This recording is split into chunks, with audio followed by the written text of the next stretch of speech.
UP panchayat चुनाव के करोड़ों वोटर्स के लिए बड़ी खबर आई है। उत्तर प्रदेश पंचायत चुनाव की अंतिम मतदाता सूची 10 जून को जारी हो गई। जिला स्तर पर यह अंतिम मतदाता सूची जारी की गई है। सभी पंचायत मतदाताओं को 9 अंक का पहचान नंबर दिया गया है।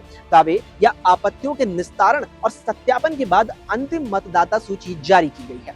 राज्य निर्वाचन आयोग ने 18 दिसंबर 2025 को अंतिम मतदाता सूची प्रकाशित की थी। फाइनल वोटर लिस्ट में करीब 1 करोड़ 81 लाख नए मतदाता जोड़े गए हैं, जबकि 1 करोड़ 41 लाख पुराने मतदाताओं के नाम हटा भी दिए गए।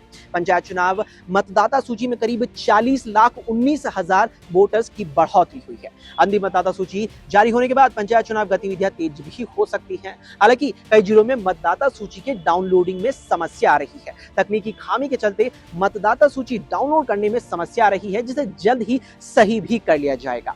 बताते चलें कि यूपी पंचायत चुनाव में प्रधानों का कार्यकाल 26 मई को खत्म हो चुका है। इसके बाद यूपी सरकार ने अगले 6 महीनों तक उन्हें ही प्रशासक के तौर पर जिम्मेदारी देने का फैसला किया।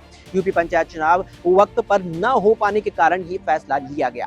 सरकार ने पंचायत चुनाव में ओबीसी आरक्षण के लिए पिछड़ा वर्ग आयोग गठित किया है। इस ओबीसी कमीशन को 6 महीनों के भीतर जिलावार पिछड़ा वर्ग के आर्थिक और सामाजिक स्तर की समीक्षा करते हुए रिजर्वेशन पर अपनी रिपोर्ट देने को कहा गया है। हालांकि यूपी पंचायत चुनाव जल्द ही कराने को लेकर मामला अभी इलाहाबाद हाई कोर्ट में लंबित है। हाई कोर्ट में ओबीसी कमीशन को जुलाई में ही अपनी रिपोर्ट देने को कहा गया है। ओबीसी कमीशन अगर नवंबर तक अपनी रिपोर्ट देता है तो फिर विधानसभा चुनाव से पहले ये चुनाव करा पाना बेहद ही मुश्किल है, जबकि उत्तर प्रदेश विधानसभा चुनाव अगले साल फरवरी से मार्च के बीच हो सकते हैं।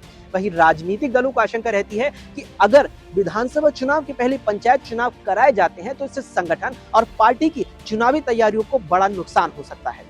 दरअसल पंचायत चुनाव में स्थानीय स्तर पर गुटबाजी वर्चस्व की राजनीति देखने को मिलती है। ऐसे में लोग दलीय मर्यादाओं का ध्यान नहीं रखते। पार्टी कैडर के भीतर ही गुटबाजी देखने को मिलती है, क्योंकि ये चुनाव दलीय आधार पर नहीं लड़े जाते हैं। हालांकि यूपी में पंचायत चुनाव के साथ क्षेत्र पंचायत चुनाव यानी बीडीसी और जिला पंचायत चुनाव भी कराए जाने हैं। अब फाइनल वोटर लिस्ट तो जारी हो चुकी है, लेकिन चुनावों की तारीखों का ऐलान अभी नहीं हुआ है। ऐसे में 10 जुलाई को इलाहाबाद हाईकोर्ट में होने वाली सुनवाई अहम होने वाली है, क्योंकि इससे पहले की सुनवाई में कोर्ट ने सरकार से जल्द ही चुनावों की तारीखों का ऐलान करने को कहा है।